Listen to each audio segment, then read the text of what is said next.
Associated Press. The Reverend Jim Jones, seen in a January 1976 photo, led his People's Temple followers to mass death.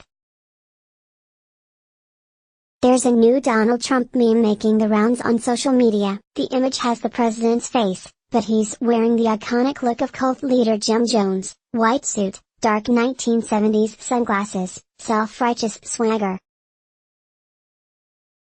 The meme came up during a recent panel discussion, in which I participated, to commemorate the 40th anniversary of the Jonestown tragedy. On November 18, 1978, some 917 people died, most of them after ingesting a cyanide-laced beverage, a calamity that forced the term drinking the Kool-Aid into the lexicon.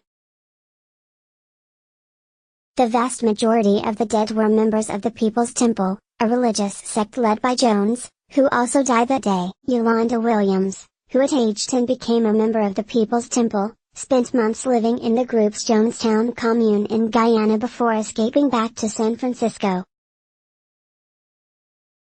She told the audience gathered at the California Historical Society about being forced to listen to Jones's voice drone on over a public address system 24 hours a day. For me, that brought to mind the religious fervor at Trump's rallies, his ubiquity on Twitter and all forms of mass media, and the chilling fact that he is the first president to be able to broadcast messages to all of our cell phones. When asked about the comparison directly, Williams, who is now a lieutenant with the San Francisco police, demurred. "You're going to get me in trouble," she said, with a knowing smile. But there are indeed unsettling similarities between Jones and Trump, two powerful and politically savvy figures, one of whom happens to hold the nuclear codes. And 40 years after Jonestown, the question remains, why do people put their lives in the hands of charismatic and increasingly unhinged white men? Why do people put their lives in the hands of charismatic and increasingly unhinged white men? Back in the 1970s, Jones's utopian message of anti-racism, anti-capitalism and interracial unity was appealing in the nation once known as British Guiana, with its history of colonialism, displacement and racial oppression. It was welcomed by the ruling Guyana government, which had recently declared itself to be socialist and nationalized the sugar and bauxite industries.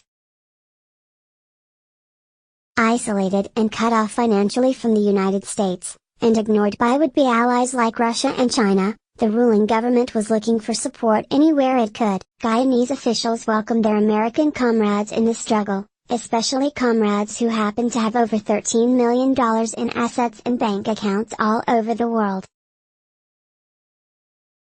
Among Guyana's black neighbors to the north, Jones's utopian promises held a similar appeal. Russell Rickford, a Cornell historian who is researching the relationship between black Americans and Guyana in the 1970s, explained that Jones's American followers were overwhelmingly black, many from the San Francisco area. A lagging economy, a backlash to the civil rights movement, the first stirrings of gentrification in the Bay Area and cutbacks to the social safety net made their outlook in America look bleak, and moving to Jonestown the hopeful choice. "People think they were escaping to the jungle," Rickford said during our panel discussion. "They were escaping from the jungle." Eric Risberg / Associated Press. Jim Jones Jr., a former People's Temple member, speaks during an interview next to the Jonestown Victim Memorial in the Evergreen Cemetery in Oakland, California. "Racism and economic oppression may have helped inspire many black People's Temple members to take their chances in Guyana, but Yolanda Williams said that Jim Jones had his own motivations for leaving San Francisco. The law was coming for him. Several government agencies had started investigating his operation, which bore the markings of a dangerous cult, and a local magazine was going to publish an expose about his abuse of his flock. The Guyana commune proved to be no paradise either, and Jones became increasingly desperate to escape the trap that he himself had set with his extreme narcissism, amplified by his worsening addiction to drugs.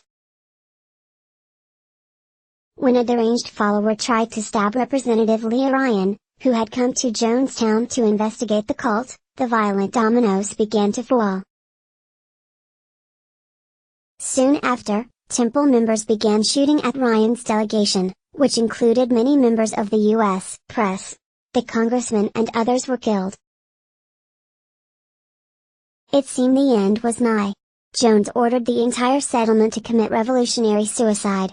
Williams rejects the notion that this was truly a mass suicide and that her fellow members of the People's Temple consumed the cyanide-laced drink willingly. She said they were surrounded by Jones's armed henchmen and had no choice. Whatever was going through the minds of people on that November day, the loss of 917 lives was a tragedy of unspeakable proportions. Karen Hill, a psychologist who has studied Jones's audio recordings, thinks the meme makers are right to draw parallels to America's current head of state. While Trump's and Jones's ideologies could not be more different, the president has a similarly entrancing staccato speaking style and has also exhibited extreme narcissism. Like Jones, he has enforced demands of loyalty through threats, degradation and retaliations for slights. Like Jones, he has amassed large amounts of money and used it to get out of trouble. Like Jones, he is accused of denigrating and sexually assaulting women. And like Jones, he has spread messages of fear, paranoia and violence. 40 years later, the story of Jonestown is one worth remembering. This cult of personality business is a dangerous game. Natalie Hopkinson is the author, most recently, of A Mouth Is Always Muzzled, a book about contemporary Guyana. Also on HuffPost Opinion, Movement Against Pelosi is a classic Democratic circular firing squad opinion. What is it going to take for Black lives to matter in America?